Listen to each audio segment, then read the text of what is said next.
Hi friends, MRL study studio ಚಾನಲ್ಗೆ ತಮಗೆಲ್ಲರಿಗೂ ಸ್ವಾಗತಿಸುತ್ತಾ ನಾನು ಇವತ್ತಿನ ತರಗತಿಯಲ್ಲಿ 7ನೇ ತರಗತಿಯ ಭಾಗವನ್ನಲ್ಲಿ ಬರುವಂತಹ ಖೋಖೋ ಎಂಬ ಒಂದು ವಿಷಯದ ಮೇಲೆ ತರಗತಿಯನ್ನು ಮಾಡ್ತಾಯಿದ್ದೀನಿ. ಇದು ಹಿಂದೆ ನಾನು ಭಾಗ 6ನೇ ತರಗತಿ ಭಾಗವನ್ನು ಭಾಗ 2 ಹಾಗೆ 7ನೇ ತರಗತಿ ಸ್ಟಾರ್ಟ್ ಮಾಡಿದ್ದೆ. ಆದರೆ ಸ್ವಲ್ಪ ದಿನ ನಾನು ವಿಡಿಯೋಗಳು ಮಾಡಿದ್ದಿಲ್ಲ. ಇವಾಗ ಅದರದೇ ಕಂಟಿನ್ಯೂಟಿಯಾಗಿ ನಾನು ಈ ತರಗತಿಯನ್ನು ಮಾಡ್ತಾಯಿದ್ದೀನಿ. ಈ ಒಂದು ತರಗತಿ ಯಾರೆಲ್ಲ ದೈಹಿಕ ಶಿಕ್ಷಣ ಶಿಕ್ಷಕರ ನೇಮಕಾತಿಗೆ ಪೂರ್ವಸಿದ್ಧತೆಯನ್ನು ಮಾಡ್ಕೊಳ್ತಾ ಇದ್ದೀರೋ ಅವ್ರಿಗೆ ಯೂಸ್ ಆಗುತ್ತೆ. ಹಾಗೆ 7ನೇ ತರಗತಿಯ ಮಕ್ಕಳಿಗೂ ಮತ್ತು ಆಲ್ ಓವರ್ GK ವಿಷಯಕ್ಕೂ ಕೂಡ ಏನಾಗುತ್ತೆ, ಇದು ಈ ಒಂದು ವಿಷಯ ಯೂಸ್ ಆಗುತ್ತೆ ಅಂತ ಹೇಳ್ತಾ ಇವತ್ತಿನ ತರಗತಿಯನ್ನು ನೋಡೋಣ.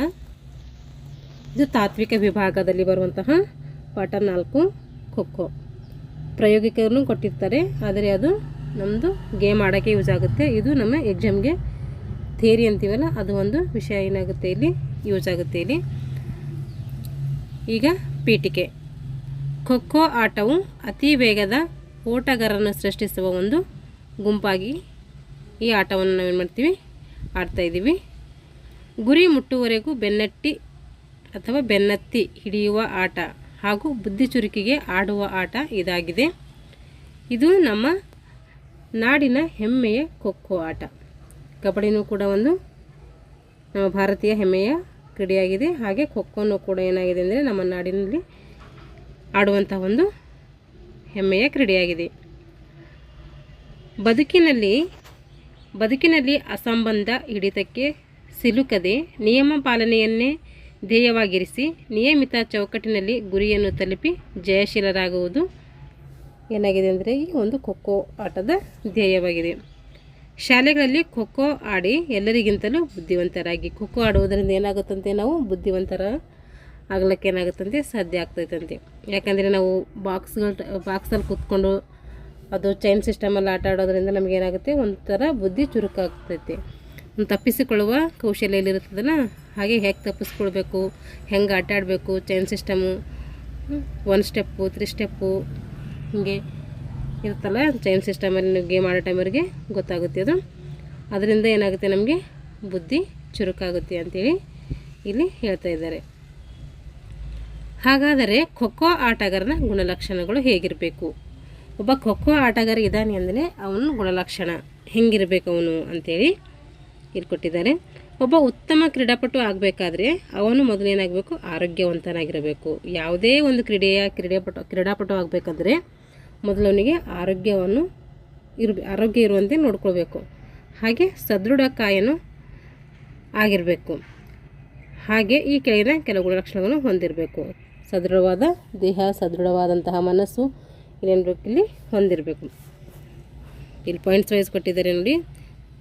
ಒಬ್ಬ ಆಟಗಾರ ಹೆಂಗಿರ್ಬೇಕಂದ್ರೆ, ಖೋಖೋ ಆಟನೇ ಅಂತಲ್ಲ, ಯಾವುದೇ ಒಂದು ಆಟಗಾರ ಹೆಂಗಿರ್ಬೇಕಂದ್ರೆ ಸೋಲು ಗೆಲುವನ್ನು ಏನು ಮಾಡಬೇಕು, ಸಮಾನವಾಗಿ ಸ್ವೀಕರಿಸಬೇಕು. ಸೋಲು ಬಂದರೂ ಗೆಲುವು ಬಂದರೂ ಎರಡೂ ಕೂಡ ಏನು ಮಾಡಬೇಕು, ಅವನು ಸಮಾನವಾಗಿ ಸ್ವೀಕರಿಸಬೇಕು.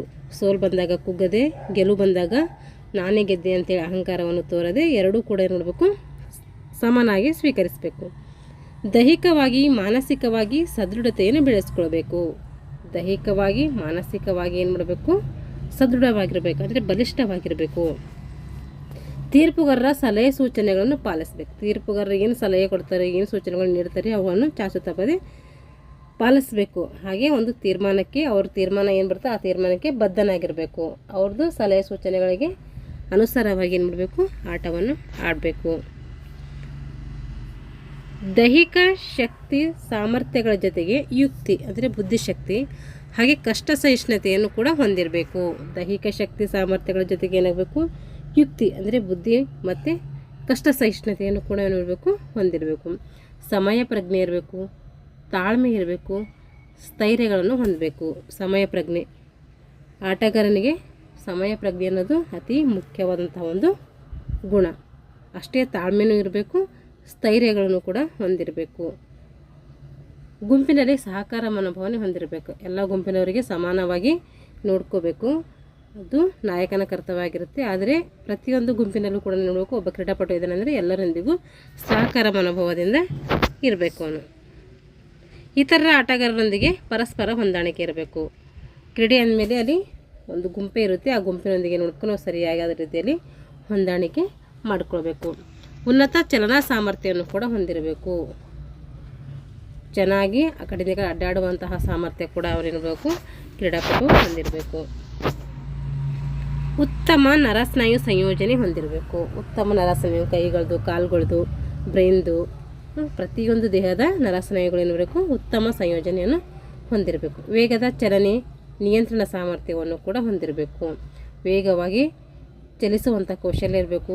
ಹಾಗೆ ಅದನ್ನು ಕಂಟ್ರೋಲ್ ಮಾಡುವಂತಹ ಸಾಮರ್ಥ್ಯ ಕೂಡ ನಮಗೆ ಇರಬೇಕು. ಸರಳ ಮೈಮಣಿತ ಹೊಂದಿರಬೇಕು. ಆಟಗಾರ ನೋಡಬೇಕು, ಫ್ಲೆಕ್ಸಿಬಿಲಿಟಿ ಹೊಂದಿರಬೇಕು. ಸರಳ ಮೈಮಣಿತವನ್ನು ಹೊಂದಿರಬೇಕು. ಅಂದರೆ ನಾವು ಹೆಂಗೆ ಬೆಂಡ್ ಮಾಡ್ತೀವೋ ಹಂಗೆ ಏನು ಮಾಡಬೇಕು, ನಮ್ಮ ಮೈಯನ್ನು ಬೆಂಡ್ ಮಾಡೋಕ್ಕೆ ಬರಬೇಕು. ಅಂದರೆ ಫ್ಲೆಕ್ಸಿಬಿಲಿಟಿ ಅಂಥೇಳಿ ನಾವು ಇಂಗ್ಲೀಷಲ್ಲಿ ಕರಿತೀವಿ ಮೈಮಣಿತಕ್ಕೆ. ಫೇಕ್ ಮಾಡೋದ್ರಲ್ಲಿ ನಿಪುಣರಾಗಿರಬೇಕು. ಯಾಕಂದರೆ ಖೋಖೋ ಆಟದೇನೆಂದರೆ ನಾವೇನು ಮಾಡಬೇಕು, ತಪ್ಪಿಸ್ಕೊಳ್ಳುವಂಥ ಕೌಶಲ್ಯ ನಮಗೆ ಚೆನ್ನಾಗಿ ಗೊತ್ತಿರಬೇಕು. ಇವಾಗ ನಮಗೆ ಮುಗ್ತಾ ಇದ್ದಾರೆ, ನಾನು ಈ ಕಡೆ ಓಡ್ತಾ ಇದ್ದೀನಿ ಅಂತ ಆಟಗ ಹಿಡಿಯುವಂಥವನಿಗೆ ಅನಿಸಿದಾಗೆ ಅವಾಗ ಏನು ಮಾಡಬೇಕು, ನಾವು ತಪ್ಪಿಸ್ಕೊಳ್ಳುವಂಥ ಅಂದರೆ ಫೇಕ್ ಮಾಡಿ ಏನು ಮಾಡಬೇಕು, ತಪ್ಪಿಸ್ಕೊಳ್ಬೇಕು. ಅದರಲ್ಲಿ ಏನಿರಬೇಕಂತೆ, ನಿಪುಣವಾಗಿರಬೇಕು. ನಿಪುಣವಾಗಿರ್ಬೇಕಂದ್ರೆ ಚೆನ್ನಾಗಿ ಅರಿತಿರಬೇಕು ಅಂತ ಅರ್ಥ. ಇಷ್ಟು ಏನದು ಖೋಖೋ ಆಟಗಾರನಿರಬೇಕಂತ ಪ್ರಮುಖವಾದಂಥ ಗುಣಲಕ್ಷಣಗಳಾದವು. ಇವು 12 ಕೊಟ್ಟಿದ್ದಾರೆ. 12 ಕೊಟ್ಬಿಟ್ಟು ನಾವಿನ್ನೂ ಕೂಡ ಏನು ಮಾಡ್ಬೋದು, ಗುಣಲಕ್ಷಣಗಳನ್ನು ಹೇಳ್ಬೋದು. ಹಾಗೆ ರಾಜ್ಯ ಮತ್ತು ರಾಷ್ಟ್ರ ಮಟ್ಟದಲ್ಲಿ ಖೋಖೋ ಆಟಗಾರರ ಸಾಧನೆ ಏನಾಗಿದೆ ಅಂತೇಳಿ ಇಲ್ಲಿ ಕೊಟ್ಟಿದ್ದಾರೆ, ನೋಡೋಣ. ಖೋಖೋ ಕ್ರೀಡೆಯಲ್ಲಿ ರಾಜ್ಯ ಮತ್ತು ರಾಷ್ಟ್ರ ಮಟ್ಟದಲ್ಲಿ ಪ್ರಸಿದ್ಧಿ ಪಡೆದ ಅನೇಕ ಆಟಗಾರರಿದ್ದಾರೆ. ಖೋಖೋ ಆಟದಲ್ಲಿ ರಾಜ್ಯ ಮಟ್ಟದಲ್ಲಿ ಹಾಗೂ ರಾಷ್ಟ್ರ ಮಟ್ಟದಲ್ಲಿ ಪ್ರಸಿದ್ಧಿ ಪಡೆದಂತಹ ಅನೇಕ ಆಟಗಾರರು ಇಲ್ಲಿದ್ದಾರೆ. ಅತ್ಯುತ್ತಮ ಕ್ರೀಡಾ ಸಾಧಕರಿಗೆ ನೀಡುವ ಪ್ರತಿಷ್ಠಿತ ಯೋಜನೆ ಅಂದರೆ ಪ್ರಶಸ್ತಿ ಅಂದರೆ ಅರ್ಜುನ್ ಪ್ರಶಸ್ತಿ. ಅತ್ಯುತ್ತಮ ಕ್ರೀಡಾಪಟುಗಳಿಗೆ ಅಂದರೆ ಕ್ರೀಡೆಯಲ್ಲಿ ಯಾರು ಸಾಧನೆ ಮಾಡ್ತಾರೋ ಆ ಸಾಧಕರಿಗೆ ಏನು ಮಾಡ್ತಾರೆ, ಅರ್ಜುನ್ ಪ್ರಶಸ್ತಿಯನ್ನು ಕೊಡ್ತಾರೆ. ತರಬೇತುದಾರರಿಗೆ ಕೊಡ್ತಾರೆ, ದ್ರೋಣಾಚಾರ್ಯ ಪ್ರಶಸ್ತಿಯನ್ನು ಕೊಡ್ತಾರೆ. ಖೋಖೋ ಕ್ರೀಡಾಪಟುಗಳಿಗೆ ಅವರು ಯಾರ್ಯಾರು ಸಾಧನೆ ಮಾಡಿದ್ದಾರೆ ರಾಜ್ಯ ಮಟ್ಟದಲ್ಲಿ ರಾಷ್ಟ್ರ ಮಟ್ಟದಲ್ಲಿ ಅವ್ರೇನು ಮಾಡಿದ್ದಾರೆ ಇಲ್ಲಿ ಹೆಸರನ್ನು ಕೊಟ್ಟಿದ್ದಾರೆ. ನೀಲಿಮಾ ಸರೋಲ್ಕರ್, ಹಾಗೆ ಶ್ರೀರಂಗ ಇನಾಮ್ದಾರ್ ಮತ್ತು ಉಷಾ ನಗರ್ಕರ್, ಎಸ್ ರಾಮಚಂದ್ರ, ಶೇಖರ್ ಧಾರ್ವಾಡ್ಕರ್ ಮತ್ತು ಅಚಲಾಡಿ, ಶಾಂತರಾಮ್ ಜಾಧವ್, ಸುಷ್ಮಾ ಸರೋಲ್ಕರ್ ಮತ್ತು ಹೇಮಂತ್ ಟಾಕಲ್ಕರ್, ಎಸ್ ಪ್ರಕಾಶ್. ಇವರು ಕರ್ನಾಟಕದಲ್ಲಿ ನೆನ್ಪಿಟ್ಕೋಬೇಕು ನಾವು. ಎಸ್ ಪ್ರಕಾಶ್ ಖೋಖೋ ಆಟದಲ್ಲಿ ಸಾಧನೆ ಮಾಡಿದಂತಹ ಕರ್ನಾಟಕದವ್ರು ಯಾರು ಈ ಕೆಳಗಿನ ಅಂತೇಳಿ 4 ಆಪ್ಷನ್ ಕೊಟ್ಟು ಕೇಳ್ಬೋದು. ಆವಾಗ ಎಸ್ ಪ್ರಕಾಶ್ ಅಂಥೇಳಿ ನಾವು ನೆನ್ಪಿಟ್ಕೊಳ್ಬೇಕು. ಹಾಗೆ ಸುರೇಖಾ ಭಗವಾನ್ ಕುಲಕರ್ಣಿ, ಶೋಭಾ ನಾರಾಯಣ್, ಇಲ್ಲಿಬ್ಬರು ನಮ್ಮ ಕರ್ನಾಟಕದವ್ರು ಸಿಕ್ಕಿದ್ರು ನೋಡಿ. ಶೋಭಾ ನಾರಾಯಣ್, ಎಸ್ ಪ್ರಕಾಶ್. ಯಾರು ನೆನ್ಪಿಟ್ಕೊಳ್ಳಿಲ್ಲ ಅಂದರೆ ಇವ್ರದಿಬ್ಬರು ನಾವು ನೆನ್ಪಿಟ್ಕೊಳ್ಬೇಕು.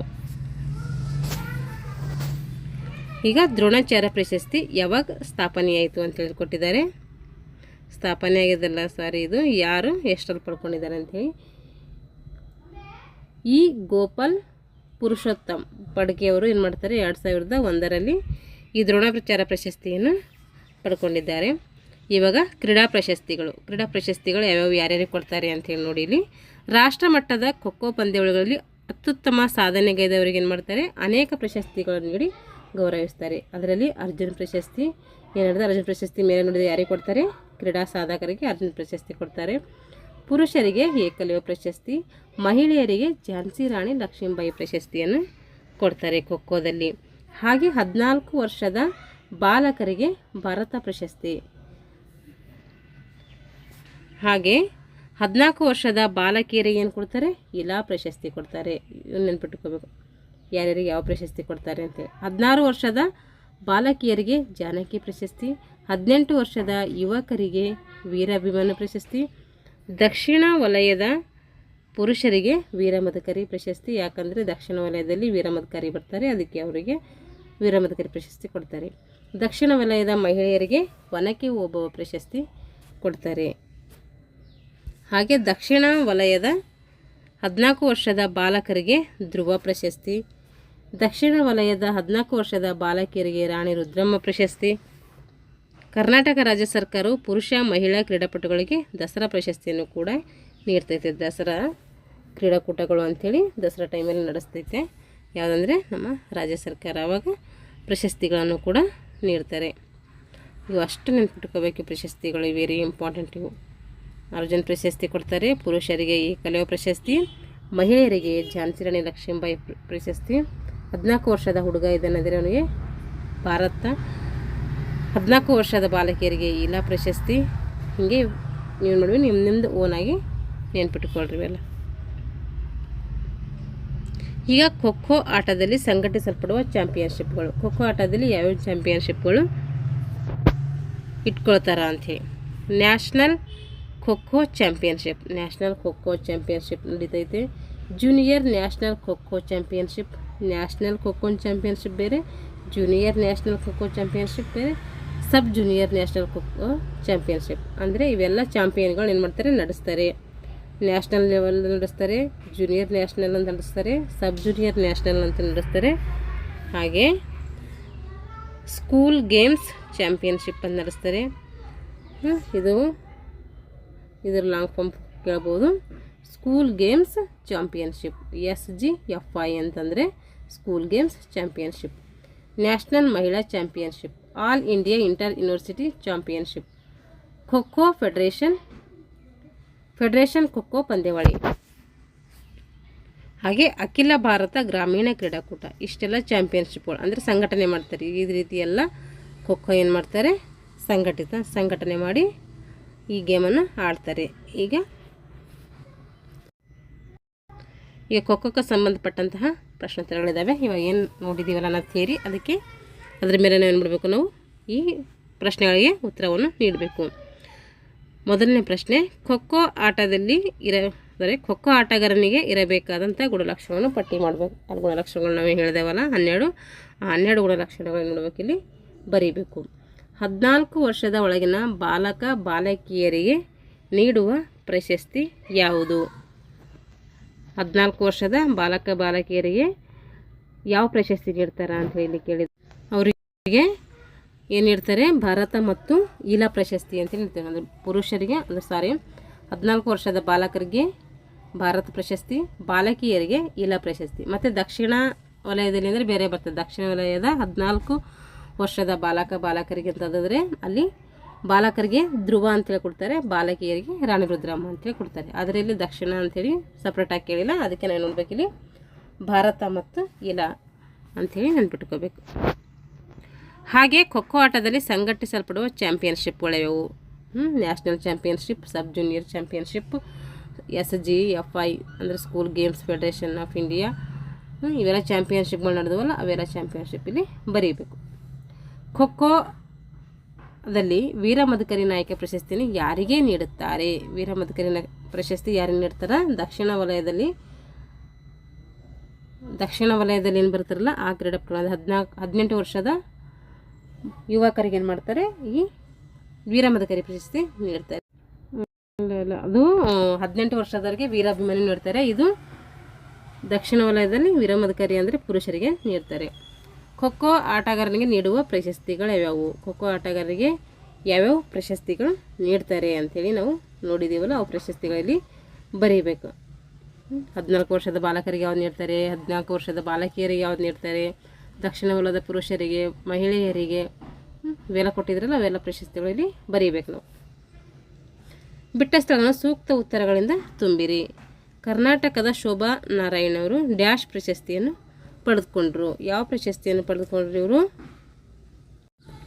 ಇವರಿಗೆ ಅರ್ಜುನ್ ಪ್ರಶಸ್ತಿಯನ್ನು ಕೊಡ್ತಾರೆ. ಇವರು ಕರ್ನಾಟಕದವರು ಅರ್ಜುನ್ ಪ್ರಶಸ್ತಿ ಯಾರ್ಯಾರು ಪಡ್ಕೊಂಡ್ರು ಅಂತ ಒಂದು ಲಿಸ್ಟ್ ಇತ್ತಲ್ಲ, ಅಲ್ಲಿ ಇವ್ರು ಬರ್ತಾರಲ್ಲ, ಶೋಭಾ ನಾರಾಯಣ್ ಅವರು ಅಂದರೆ ಶೋಭಾ ನಾರಾಯಣ್ ಇವರು ಏನು ಪ್ರಶಸ್ತಿ ಪಡೆದ್ರು ಅಂದರೆ ಅರ್ಜುನ್ ಪ್ರಶಸ್ತಿ ಪಡೆದ್ರು. ಇನ್ನೊಬ್ಬರು ಕರ್ನಾಟಕದವರು ಇದ್ರಲ್ಲ ಅವರು S ಪ್ರಕಾಶ್ ಅಂತೇಳಿ ಅವರು ಕೂಡ ಅರ್ಜುನ್ ಪ್ರಶಸ್ತಿಯನ್ನು ಪಡ್ಕೋತಾರೆ. 16 ವರ್ಷದ ಬಾಲಕಿಯರಿಗೆ ಡ್ಯಾಶ್ ಪ್ರಶಸ್ತಿಯನ್ನು ನೀಡ್ತಾರೆ. ಇಲ್ಲಿ ಯಾವ ಪ್ರಶಸ್ತಿ ನೀಡ್ತಾರೆ ಅಂದರೆ ಜಾನಕಿ ಪ್ರಶಸ್ತಿ ನೀಡ್ತಾರೆ. 18 ವರ್ಷದ ಬಾಲಕರಿಗೆ ಯಾವ್ದು ನೀಡ್ತಾರೆ? 18 ವರ್ಷದ ಬಾಲಕರಿಗೆ ವೀರಾಭಿಮಾನಿ ನೀಡಿದರೆ 16 ವರ್ಷದ ಬಾಲಕಿಯರಿಗೆ ಜಾನಕಿ ಪ್ರಶಸ್ತಿಯನ್ನು ನೀಡ್ತಾರೆ. ನೆಕ್ಸ್ಟ್ ಪ್ರಶ್ನೆ, ದಕ್ಷಿಣ ವಲಯದ ಮಹಿಳೆಯರಿಗೆ ನೀಡುವ ಪ್ರಶಸ್ತಿ ಯಾವುದು? ದಕ್ಷಿಣ ವಲಯದ ಮಹಿಳೆಯರಿಗೆ ನೀಡುವ ಪ್ರಶಸ್ತಿ ಒನಕೆ ಓಬವ್ವ ಪ್ರಶಸ್ತಿ ನೀಡ್ತಾರೆ. ಪುರುಷರಿಗೆ ದಕ್ಷಿಣ ವಲಯದ ಪುರುಷರಿಗೆ ಯಾವ್ದು ನೀಡ್ತಾರೆ? ವೀರಮದ್ಕರಿ ನೀಡಿದರೆ ಇವರಿಗೆ ಒನಕೆ ಓಬವ್ವ ನೀಡ್ತಾರೆ. ಇವಾಗ ಹೊಂದಿಸಿ ಬರೆಯಿರಿ. ಪುರುಷರಿಗೆ ಯಾವ ಪ್ರಶಸ್ತಿ ನೀಡ್ತಾರೆ? ಪುರುಷರಂತ ಅಷ್ಟೇ ಕೊಟ್ಟಿದ್ದಾರೆ ಇಲ್ಲಿ. ವೀರ ಅಭಿಮನ್ಯು ಪೆನ್ಸಿಲ್ ತಗೋತೀನಿ. ವೀರ